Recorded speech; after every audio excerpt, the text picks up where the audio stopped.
All right, time to look at tonight's action in Boston between the Jazz and the Celtics. Tim, let's recap what happened after Isaiah Thomas went for 50-plus a few nights ago. How about the effort he put in at the TD Garden tonight?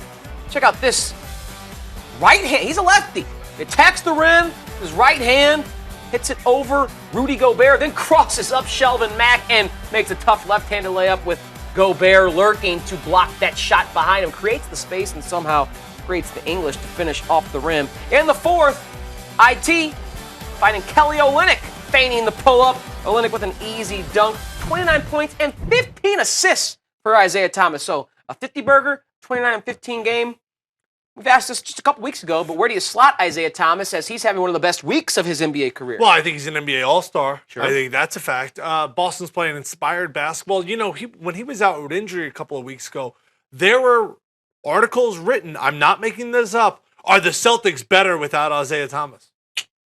Come on. 5 of 8 from 3 in this game. We talked about the 15 assists. By the way, Utah comes into this game number 1 in fewest points allowed in the entire NBA. And then they just went 3 straight games, 3 different opponents. Nobody broke 90.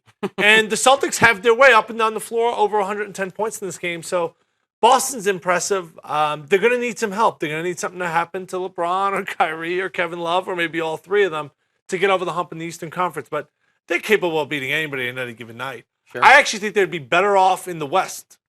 Why is that?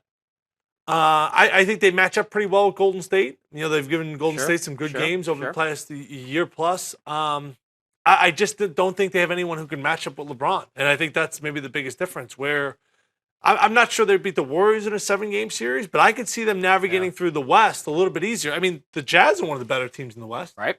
Maybe the 3rd or 4th best team in the entire Western Conference, and they beat up on them pretty handily.